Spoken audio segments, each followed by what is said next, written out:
नमस्कार, स्वागत है आपका हमारे आचार्य जागेंद्र मिश्रा चैनल पर। दुर्गा अष्टमी व्रत में खाना है आपको 3 चीज़।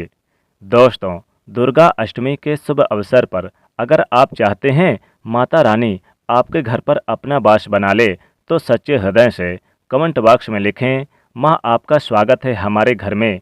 माँ के लिए 1 लाइक तो बनता है। तो आइए जानते हैं दोस्तों, नवरात्रि में क्या नहीं खाना चाहिए और कौन सा फल खाना आवश्यक है और क्या नहीं पीना चाहिए। आज हम विस्तार से आपको बताएंगे। दोस्तों, शास्त्रों के अनुसार बताए गए व्रत चाहे किसी भी प्रकार के क्यों ना हो, उनसे जुड़े पालनों का नियम करना अति आवश्यक माना जाता है, क्योंकि जो मन के मुताबिक किया जाए वो संघर्ष नहीं कहलाता। कहा जाता है कि मनोकामनाओं को पूर्ण करने के लिए थोड़ा सा संघर्ष यानी कि तपस्या तो करनी ही पड़ती है। इसीलिए ऐसी मान्यता है कि व्रत को पूर्ण विधि विधान से किया जाना चाहिए, तब आपको व्रत का पूर्ण लाभ मिलता है, आपकी सभी मनोकामना पूर्ण हो जाती है। इसीलिए हर शास्त्र यही कहता है कि सच्चे दिल से अगर आपके मन में ईश्वर के प्रति श्रद्धा हो तो बिना पूजा पाठ के ही सारा फल मिल जाता है, और अगर आपके मन में ईश्वर के प्रति शंका हो तो उस मनुष्य को कई जन्मों तक सुख नहीं मिलता। भगवत गीता में भगवान श्री कृष्ण ने स्वयं कहा था, जो मनुष्य सच्चे हृदय से ईश्वर को पुकारता है तो उसका नाता उस शक्ति से जुड़ जाता है जिसे आपने सच्चे हृदय से पुकारा था। इसलिए भगवान भी कहते हैं कि सच्चे हृदय से ही ईश्वर को पुकार लें तो आपकी हर मनोकामना पूर्ण करते हैं। कई लोग ऐसे हैं जो भगवान के सामने घंटों पूजा पाठ करते हैं तथा रोते हैं, फिर भी भगवान उनकी कभी नहीं सुनता। दरअसल जब आप सच्चे मन से ईश्वर को पुकारते ही नहीं हैं तो भला वो आपकी पुकार कैसे सुनेंगे। दोस्तों, ये तो थी बातें जो भक्त और भगवान के बीच की थी। अब हम जानते हैं कि दुर्गा अष्टमी के दौरान, दुर्गा अष्टमी व्रत के दौरान क्या नहीं खाना चाहिए और क्या नहीं पीना चाहिए, और कौन सा फल खाने से व्रत संपूर्ण और सफल हो जाता है। दोस्तों, हमारे चैनल को सब्सक्राइब जरूर करें और इस बेल आइकन को दबाना ना भूलें। तो आइए शुरू करते हैं। दोस्तों, दुर्गा अष्टमी के दिन सेव जरूर खाना चाहिए। शास्त्रों में बताया जाता है कि भगवान के भोग में सेव आदि जरूर अर्पित किया जाता है। अगर आप व्रत है तो आपको सेव जरूर खाना चाहिए। केला, पपीता, तरबूजा तथा मीठे अंगूर जरूर खाना चाहिए। इन फलों के व्रतधारी को इनसे शक्ति मिलती है, एनर्जी मिलती है और व्रत संपूर्ण हो जाता है। शास्त्रों में बताया जाता है कि दुर्गा अष्टमी के दिन यानी कि दुर्गा व्रत के दिन सीताफल जरूर खा लेना चाहिए। सीताफल खाने से 10 ऐसी बीमारियां हैं जो खत्म हो जाती हैं। माना जाता है कि दुर्गा अष्टमी के दिन में सीताफल का घर में प्रवेश होना बड़ा ही शुभ माना गया है। सीताफल खाने से नवरात्रि का व्रत सफल हो जाता है, क्योंकि इसमें माता सीता का पूर्ण आशीर्वाद मिला हुआ होता है। दुर्गा अष्टमी के दौरान इसे जो भी खाता है उसे दुखों का सामना नहीं करना पड़ता। सीताफल आपको जरूर खाना चाहिए। दोस्तों, दुर्गा अष्टमी व्रतधारियों को डब्बा बंद लस्सी, डब्बा बंद जूस नहीं पीना चाहिए। उसमें केमिकल मिले होते हैं जिसके कारण आपका व्रत टूट सकता है। जब भी आप फलों का जूस पिएं तो याद रखें कि उसमें नमक ना डालें, नहीं तो व्रत टूट जाएगा। साथ ही साथ आप इस दिन, जैसे कि बहुत से लोग एक टाइम व्रत करते हैं, एक टाइम यानी कि भोजन करते हैं, तो वो इस दिन यानी कि कुम्हड़े की सब्जी ना खाएं, बंद गोभी के पत्ते भी ना खाएं। यानी आपको भूल कर भी साथ ही साथ कुछ सब्जियां भी नहीं खानी चाहिए। जैसे कि इस दिन आप अगर व्रत करते हैं तो आलू खा सकते हैं। साथ ही साथ आलू के साथ आप यानी कि साबूदाने खा सकते हैं, खिचड़ी खा सकते हैं साबूदाने की, और खीर बनाकर आप खा सकते हैं। लेकिन याद रखें, इस दिन कुम्हड़ा ना खाएं। कुम्हड़े के साथ साथ इस दिन आप यानी कि बंद गोभी पत्ता होता है उसे भी ना खाएं, बैगन भूलकर भी ना खाएं। और अगर आप जूस पी रहे हैं तो बर्फ मिले चीज़ों से जूस ना पिएं। फलों का अगर सादा जूस पीना चाहते हैं तो आप अनार का जूस पी सकते हैं। साथ ही साथ आप घर में यानी शुद्ध दूध अगर है तो आप दूध पी सकते हैं, गाय का दूध पी सकते हैं। साथ ही साथ खीर बनाकर खा सकते हैं, साबूदाने की खीर बनाकर खा सकते हैं। और अगर आप इन दिनों में यानी कि व्रत वगैरह में अगर बर्फ डालकर पीते हैं तो व्रत टूटने का यानी टूट सकता है, माता क्रोधित हो सकती हैं। और आप सादे फलों का जूस पिएं।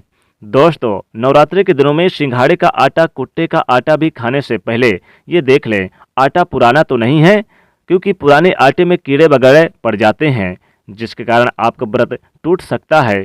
क्योंकि ये छोटे छोटे कीड़े हमें दिखाई नहीं देते और आपके मुंह तक पहुंच जाते हैं।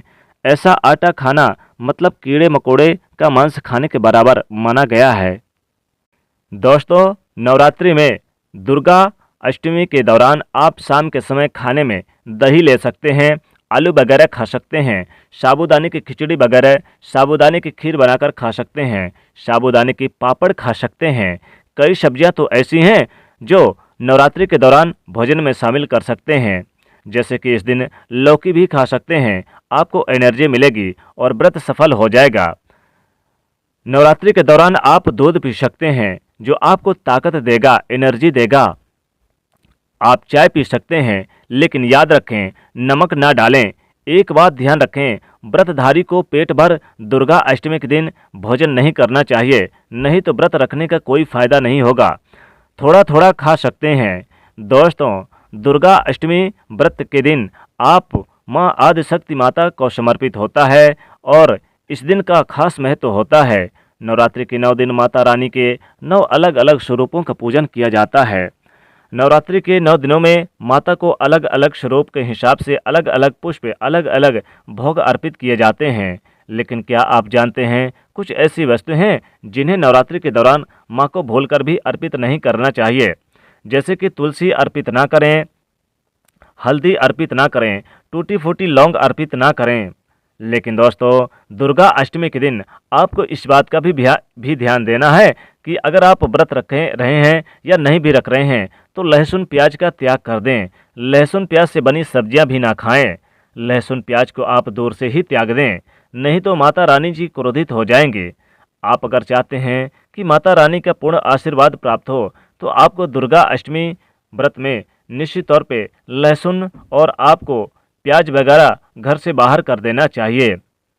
माँ इससे नाराज हो जाती हैं।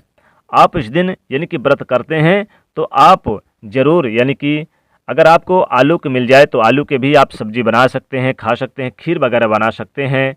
और साथ ही साथ इस दिन फलों का, अनार वगैरह, सेब वगैरह सेवन कर सकते हैं, शकरकंद का सेवन कर सकते हैं, जिसे हम शकला कहते हैं। दोस्तों, इनके सेवन करने से व्रत पूर्ण हो जाता है, माँ दुर्गा का आशीर्वाद प्राप्त होता है, घर में सुख समृद्धि का वास होता है और आपको अनेक जन्मों तक गरीबी का सामना या मुँह नहीं देखना पड़ता। माँ दुर्गा कृपा से घर में सुख समृद्धि का वास होता है। दोस्तों, इस दिन कन्याओं को भोजन जरूर खिलाएं। कन्याओं को भोजन खिलाते समय दुर्गा अष्टमी के दिन आपको कुछ विशेष बातों का ध्यान रखना चाहिए, जैसे कि इस दिन लहसुन प्याज से बनी चीज़ें उन्हें ना खिलाएं। साथ ही साथ आप उन्हें फल जरूर दें, सेव दें, अनार दें और कन्याओं का पूजन करें। आप जितना सामर्थ्य हो उतना कन्याओं का आप यानी पूजन करें। 5, 7, 9, 11, 21 जितना आपके पास सामर्थ्य हो। और इस दिन कन्याओं को देवी दुर्गा का स्वरूप मानकर उनका चरण स्पर्श करें और उन्हें प्रणाम करें और उनसे आशीर्वाद लें। कहते हैं कि दुर्गा अष्टमी के दिन अगर कन्याओं का आशीर्वाद मिल जाए या खिलखिलाकर कन्या हंस दे तो समझो आपकी किस्मत तो खुलने वाली है, समझो आपकी लॉटरी लगने वाली है, आपकी किस्मत चमकने वाली है। माँ दुर्गा कृपा से आपके घर में सुख समृद्धि का वास होने वाला है। दोस्तों, दुर्गा अष्टमी का दिन सभी व्रतों में श्रेष्ठ बताया गया है, क्योंकि इस दिन माता दुर्गा जी काफ़ी प्रसन्न मुद्रा में रहती हैं। नवरात्रि के दिनों में आप कन्याओं का विधिवत पूजा करें। कन्याओं को अगर मुँह मांगी वस्तु दे दें तो कहते हैं साक्षात माँ दुर्गा आपके घर में वास करती हैं।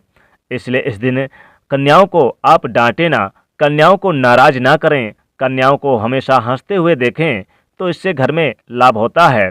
दोस्तों, उनकी थाली में आप फल जरूर परोस दें और उन्हें खीर, पूड़ी, हलवे, मालपुए वगैरह जरूर खिलाएं।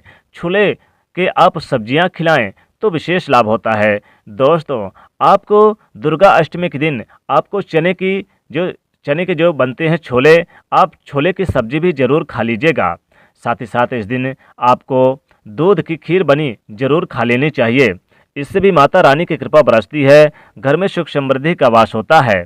और साथ ही साथ दोस्तों, माँ दुर्गा को प्रसन्न करना चाहते हैं तो निश्चित तौर पे सेब अनार फलों में ज़रूर खा लें, केला खा लें, केला भी आप खा सकते हैं।